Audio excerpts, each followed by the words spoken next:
सबसे पहले तो हम आपसे ये जानना चाहेंगे एंग्री यंग मैन ये बनाने का आइडिया किसके मन का था, कहाँ से शुरुआत हुई इसकी? ये शुरुआत मुझसे हुई ओके। क्योंकि मैंने इनकी सारी फिल्में देखी हैं। मैं एक राइटर हूँ करेक्ट। और मैं हमेशा सोचती हूँ कि इन्होंने ये फ़िल्म एक ड्राफ्ट में कैसे की, ये फ़िल्म दो ड्राफ्ट में कैसे की। मैं सलीम अंकल से ज़्यादा मिलती थी, फरहान से ज़्यादा मैं सलीम अंकल से मिलती थी क्योंकि मैं वॉक पर जाती हूँ ओके। बैंड स्टैंड पर और वो वॉक पर जाते हैं बैंड स्टैंड पर।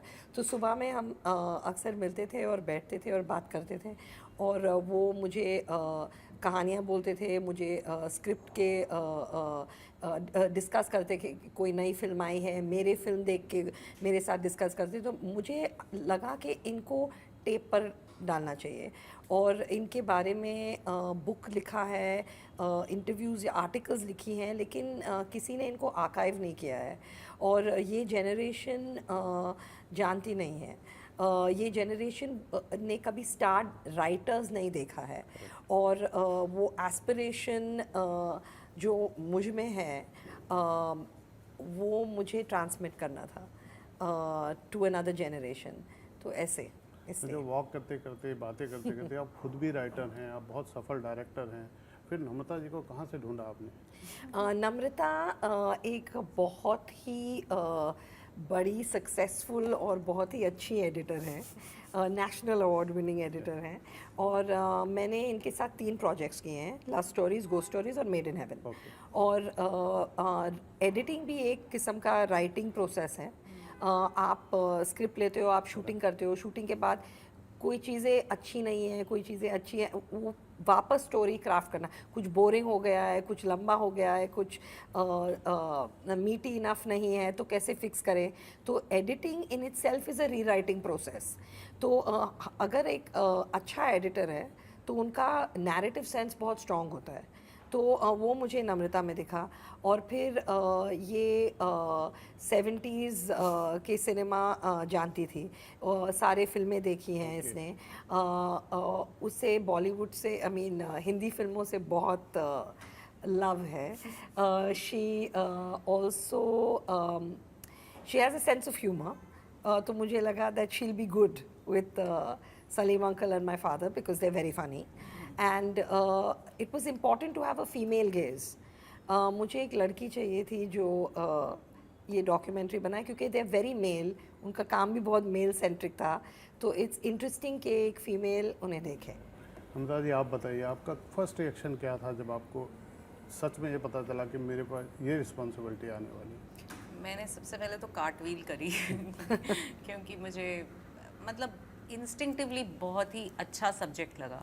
ये दोनों मुझे बहुत इंटरेस्टिंग लगता है, इनकी फिल्में बहुत पसंद है, मैंने कितनी बार देखी हैं जब मुझे पता भी नहीं था कि इन्होंने लिखी हैं। तो मैं बहुत एक्साइटेड थी कि ये करने को मिल रहा है और कितना कुछ सीखने को मिलेगा और कितना मज़ा आएगा मतलब। और इस पूरे प्रोजेक्ट को करते वक्त आपको सबसे ज़्यादा क्या कोई यादगार किस्सा ऐसा, सलीम साहब का, जावेद साहब का, किसका सेंस ऑफ ह्यूमर ज़्यादा है? दोनों में कंपेयर करना मुश्किल है, मगर फिर भी उन दोनों का अलग टाइप का सेंस ऑफ ह्यूमर है बहुत, मतलब ऑरेंज और एप्पल टाइप है, मतलब जावेद पर साहब बहुत का हंसे हैं हम। कटाक्ष वाला रहता है और सलीम साहब वाकई मतलब बोलते हैं कि और बाद में सलमान में अच्छा कौन खाता है, बोला क्रिकेट को हमने सुना है एक किस्सा। तो सलीम साहब का मुझे लगता है शायद अलग सेंस ऑफ ह्यूमर। यस। हाँ मतलब दोनों ही बहुत फ़नी हैं और मुझे मतलब साइलेंस बोलना पड़ता था क्योंकि सब लोग हंस पड़ते थे उन दोनों की बातों पे बहुत। तो मतलब आप देखेंगे कितने वो हर चीज़ को मजाक बना देते हैं। और इतना लंबा गैप हुआ, 42 साल बाद वो लोग दोबारा आए, आपको क्रेडिट जाता है सब चीज़ों को एक साथ लाने का। अभी भी उनके रिश्ते में वो मिठास दिखती है, वो कड़वाहट नहीं है, वो खटास नहीं है। आपको कैसा महसूस हुआ इस बात काम करने के बाद? एक्चुअली उन्होंने कॉन्शियसली कड़वाहट नहीं रखी, उनको ये था कि एक तो मतलब हमने इतना अच्छा काम साथ में किया है करेक्ट। तो हम उसके सब मिट्टी नहीं पलीतना चाहते उस पर, मतलब एक दूसरे से लड़के या ऐसा कुछ करके। तो वो बड़े कॉन्शियस थे इस बात को लेके। इनफैक्ट हमें सलमान ने बताया कि ये स्प्लिट होने के बाद भी सलीम साहब ने बोला कि पता भी नहीं चलना चाहिए हमारे एटीट्यूड से Correct. कि ऐसा कुछ हुआ है। हाँ, हम दोनों साथ में काम नहीं कर रहे हैं, पर हमारे परिवार वैसे ही मिलते रहेंगे, वैसे ही दोस्ती रहेगी, मतलब जो नेचुरल है वो वैसे ही रहेगा। तो वो बड़े कॉन्शियस थे, उन्होंने ये सब कुछ बड़ा मतलब उस तरह से अच्छे से किया।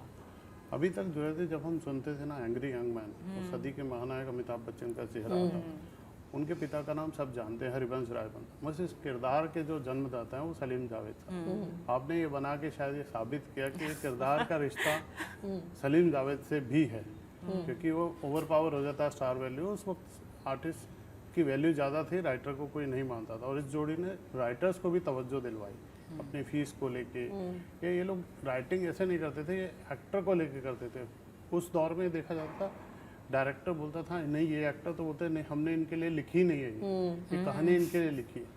तो इस एटीट्यूड को आप पर्सनली, आप उनकी पुत्री हैं, आप कैसे देखते हैं? वो पॉजिटिव वे में देखते हैं या ये घमंड? उन लोगों ने अपने इंटरव्यू में कई बार बोला है कि हम इस बात में घमंडी हो गए थे कि हाँ इस फिल्म के बाद हमारा रेट ये होगा। हाँ, मुझे लगता है कि एक फाइन लाइन है, पॉजिटिव भी है, क्योंकि वो बहुत श्योर थे, वो बहुत कन्विंस थे अपने काम के लिए। और आई मीन ऐसा नहीं है कि सिर्फ उन्होंने एंग्री यंग मैन क्रिएट किया है। आपको अगर मिस्टर बच्चन जैसा एक्टर मिले तो वो भी वो कैरेक्टर को लेके, आप जो भी लिखें, अगर एक्टर वो नहीं है तो आपका कैरेक्टर वहाँ तक नहीं पहुँच सकता। तो मुझे लगता है ये कॉम्बिनेशन जो था, जो एक्सप्लोर हो गया था। आई मीन आज तक वो क्लिप्स, वो आप अगर प्रेस कॉन्फ्रेंस पे थे तो मिस्टर बच्चन के जब क्लिप्स आए तो पूरा रूम स्टार्टेड स्क्रीमिंग, बिकॉज वो आपको वो भी पहले कभी देखा नहीं और अभी देखा नहीं है। फिजिकली भी शायद बच्चन साहब आएंगे वहाँ पे, ऐसा सरप्राइज भी आप देने वाले। So I think it was that combination that exploded, and yes, there's a certain confidence, and that can sometimes become arrogant because you're not always right. So you know, it's a fine line. मतलब जो angry young man था वो समाज का गुस्सा ही था ना, समाज में वो हमेशा जिंदा रहता है। आज इस दौर में आप ऐसा किसी में ये गुण पाते हैं राइटर में या कोई ऐसे एक्टर में जो आज के दौर की फिल्म में उसको आप कंपेयर कर पाएँ? मुझे लगता है कि कुछ साउथ की फिल्में कर रही हैं। मुझे लगता है कि अब कुछ साउथ की फिल्में कर रही हैं जहाँ वो सोशो पॉलिटिकल सीन जो है वो हीरो से निकल रहा है और एंगर से निकल रहा है और मैस्कुलिनिटी से निकल रहा है, थोड़े साउथ के फिल्म्स में है। और जो बदले दौर में हर फिल्म के ऊपर किसी न किसी बात पे जो एतराज़ लगा के फिल्म को रोक देना, बैन कर देना, या हिंदू मुस्लिम में डाल देना, या किसी भी चीज़ पे डाल देना, उससे आपको क्या लगता है जो फिल्म मेकर है उसकी आज़ादी पे कितना फ़र्क पड़ता है? अपनी बात कहने के तरीके में कितना फ़र्क आया? आई मीन ऑफ कोर्स पड़ता है, लेकिन जब से मैं फिल्में बना रही हूँ तो सेंसरशिप तो ऑलवेज थी, एक रेटिंग सिस्टम ऑलवेज था जब से मैं फिल्में बना रही हूँ, तो अवेयरनेस है। और अगर फिल्म मेकर का इंटेंट सही है और अगर फिल्म मेकर मतलब शॉक वैल्यू के लिए नहीं या एक्स्ट्रा अटेंशन के लिए नहीं या किसी को अपसेट करने के लिए नहीं कर रहा है, तो मुझे लगता है कि चल रहा है। मैं बिलीव नहीं करती हूँ, मुझे लगता है फ्रीडम होना चाहिए। बात आपकी सही है कि मैं सेंसरशिप से किसी भी फिल्म मेकर को कभी एतराज़ नहीं रहा है। ये जो सेल्फ सेंसरशिप आ गई है कि एक संगठन आके खड़ा हो जाता है सेंसर मिलने के बाद भी, उस पर मैं आपका रिएक्शन है, फिल्म मेकर कितनी चीज़ वो हर्ट करती है? नहीं, मुझे लगता है अगर आपने एक बॉडी इलेक्ट की है और वो बॉडी अगर वो रेटिंग का सिस्टम या सेंसरशिप का सिस्टम वो पास करे तो उसके बाद मैटर एंड होना चाहिए, क्योंकि हाँ, क्योंकि हमने इलेक्ट किया है और उन्होंने जो कट्स दिए हैं हमने किए हैं, उसके बाद अगर पास करे तो फिर उनको बोलना चाहिए कुछ। हाँ, मतलब तकलीफ ये होती है कि जो संगठन खड़ा होता है वो फिल्म देखी भी नहीं होती उन लोगों ने और वो लोग विरोध कर रहे होते हैं। शायद ये मीडिया पब्लिसिटी भी उनको अच्छी खासी मिलती है। कई फिल्मों ने इस चीज़ को झेला है। चलिए, आप अच्छी अच्छी फिल्में बनाइए और ऐसे आपने मुझे ऐसे कोई प्रॉब्लम नहीं हुई तो आई कांट कंप्लेन। नहीं, आपने एंग्री यंग मैन को दोबारा हम लोगों के लिए जिंदा किया। जो नेक्स्ट जनरेशन है उनको भी पता चले, शायद वो इस शौक में दोबारा देखें। हमसे बात करने के लिए शुक्रिया। हाँ, और नए लोग देखें जिन्होंने ये फिल्में नहीं देखी हैं वो देखें, जो यंगर जनरेशन है अभी की।